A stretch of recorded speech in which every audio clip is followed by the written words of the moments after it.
Pria ini hendak pipis. Tapi ada hal yang menarik perhatiannya. Jadi dia pun melihatnya. Dan menemukan seperti bongkahan emas. Dari kejauhan ada seorang pria juga. Budi merasa ragu. Memanggil pria itu atau tidak. Hei, ayo lihat ini.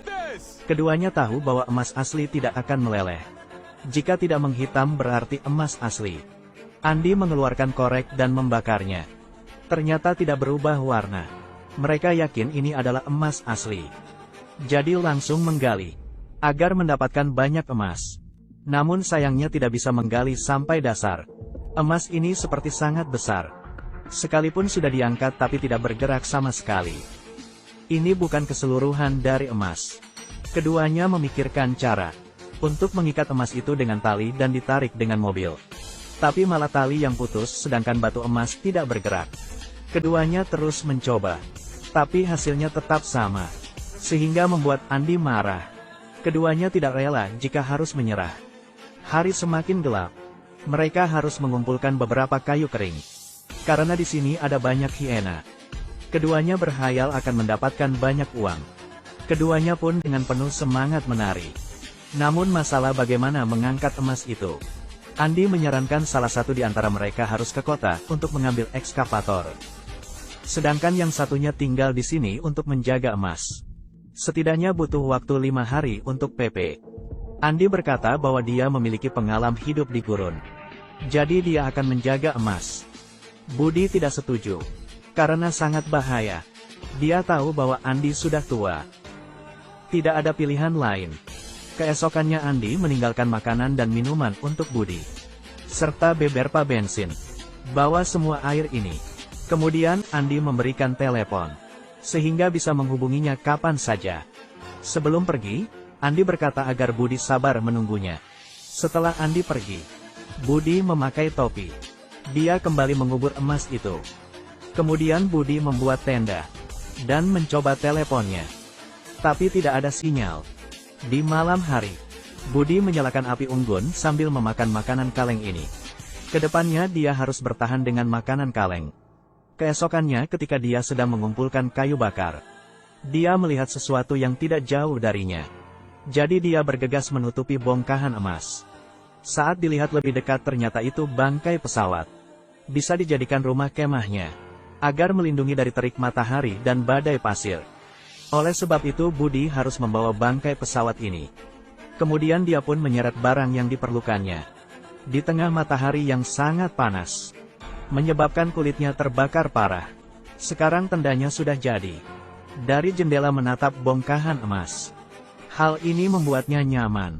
Budi baru saja hendak tidur. Tapi sinar matahari mengenai wajahnya melalui celah. Ketika bangun, dahinya sudah terbakar. Budi mengalami dehidrasi berat. Tapi dia tidak peduli. Setelah beristirahat, dia berjalan ke bongkahan emas dan duduk. Sebenarnya Budi sudah tidak tahan lagi. Jadi membersihkan emas itu. Lalu memukulnya dengan batu. Sebongkah emas ini sudah cukup untuknya hidup. Ketika hendak pergi, tiba-tiba teleponnya berbunyi. Ternyata panggilan dari Andi. Andi berkata dirinya menemui sedikit masalah. Kemungkinan beberapa hari lagi akan sampai. Budi berkata, dia sudah memecahkan bongkahan emas. Dan ingin pergi dari sini. Tapi Andi menyuruhnya untuk terus bertahan. Karena gunungan emas ini harus menjadi milik mereka. Akhirnya Budi mengikuti saran Andi untuk tetap tinggal di sini. Di malam hari dia menyalakan api unggun.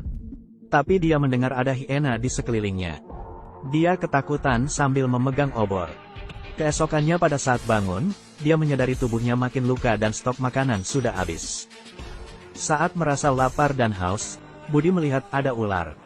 Kemudian langsung menangkapnya. Untuk menambah tenaga. Tapi membuat airnya tumpah. Budi semakin putus asa. Keesokannya di tempat bangkai pesawat lagi. Dia ingin membongkar beberapa bagian pesawat. Tiba-tiba dia melihat ada seorang wanita berjalan.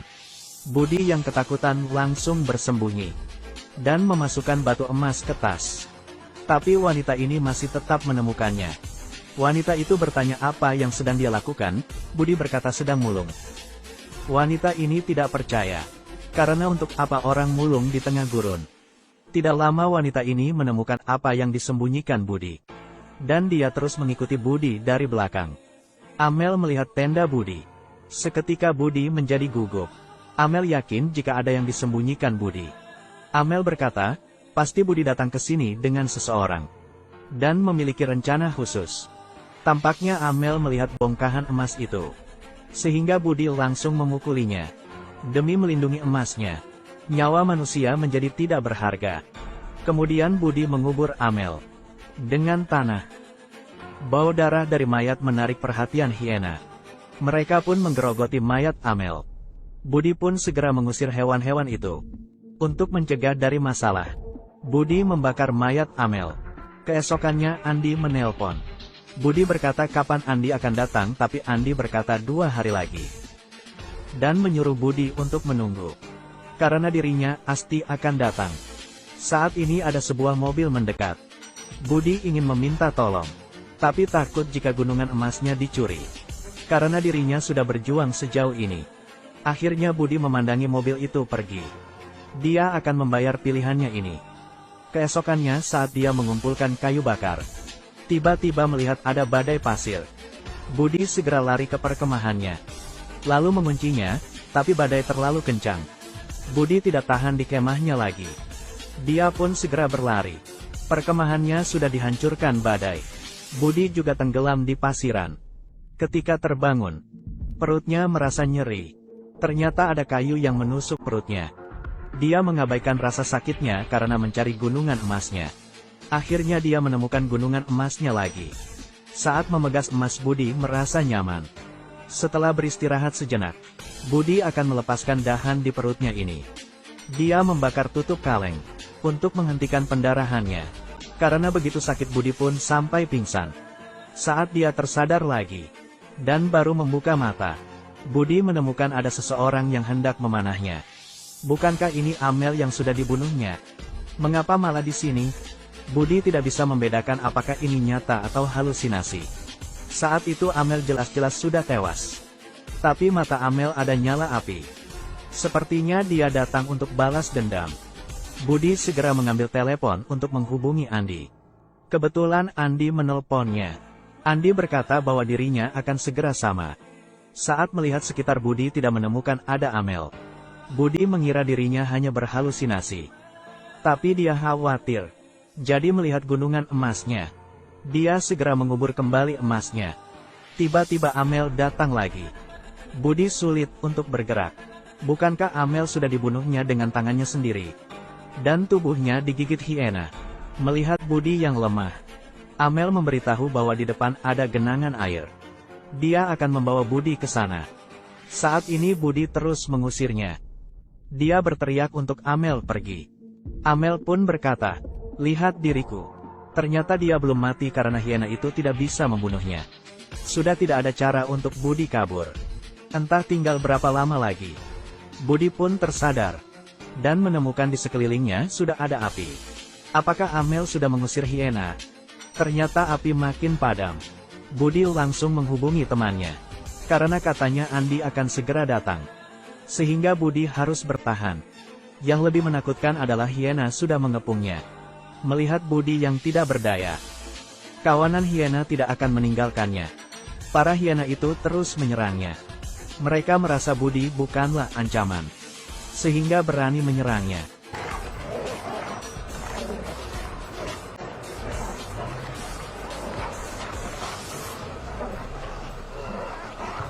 Sebelum tewas Budi masih memandangi gunungan emasnya.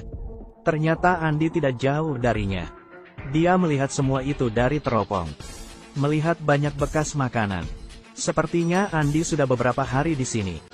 Hal ini dilakukan agar bisa memiliki gunungan emas itu sendiri. Melihat Budi tewas, Andi langsung membawa ekskavator. Saat dia akan menggunakannya, tiba-tiba anak panah mengenai dadanya. Film berakhir di sini. Siapa yang sudah memanahnya? Mungkin ini balasan dari Tuhan. Seperti kata pepatah, jika serakah pasti akan merasa tidak cukup. Karena keserakahan selalu dibutakan hanya demi uang. Pria ini hendak pipis. Tapi ada hal yang menarik perhatiannya. Jadi dia pun melihatnya. dan menemukan seperti bongkahan emas. Dari kejauhan ada seorang pria juga. Budi merasa ragu, memanggil pria itu atau tidak. Hei, ayo lihat ini. Keduanya tahu bahwa emas asli tidak akan meleleh. Jika tidak menghitam berarti emas asli. Andi mengeluarkan korek dan membakarnya. Ternyata tidak berubah warna. Mereka yakin ini adalah emas asli. Jadi langsung menggali, agar mendapatkan banyak emas. Namun sayangnya tidak bisa menggali sampai dasar. Emas ini seperti sangat besar. Sekalipun sudah diangkat tapi tidak bergerak sama sekali. Ini bukan keseluruhan dari emas. Keduanya memikirkan cara untuk mengikat emas itu dengan tali dan ditarik dengan mobil. Tapi malah tali yang putus sedangkan batu emas tidak bergerak. Keduanya terus mencoba, tapi hasilnya tetap sama. Sehingga membuat Andi marah. Keduanya tidak rela jika harus menyerah. Hari semakin gelap. Mereka harus mengumpulkan beberapa kayu kering. Karena di sini ada banyak hiena. Keduanya berhayal akan mendapatkan banyak uang. Keduanya pun dengan penuh semangat menari. Namun masalah bagaimana mengangkat emas itu. Andi menyarankan salah satu di antara mereka harus ke kota untuk mengambil ekskavator. Sedangkan yang satunya tinggal di sini untuk menjaga emas. Setidaknya butuh waktu 5 hari untuk PP. Andi berkata bahwa dia memiliki pengalaman hidup di gurun. Jadi dia akan menjaga emas. Budi tidak setuju. Karena sangat bahaya. Dia tahu bahwa Andi sudah tua. Tidak ada pilihan lain. Keesokannya Andi meninggalkan makanan dan minuman untuk Budi. Serta beberapa bensin. Bawa semua air ini. Kemudian Andi memberikan telepon. Sehingga bisa menghubunginya kapan saja. Sebelum pergi, Andi berkata agar Budi sabar menunggunya. Setelah Andi pergi, Budi memakai topi. Dia kembali mengubur emas itu. Kemudian Budi membuat tenda. Dan mencoba teleponnya. Tapi tidak ada sinyal. Di malam hari, Budi menyalakan api unggun sambil memakan makanan kaleng ini. Kedepannya dia harus bertahan dengan makanan.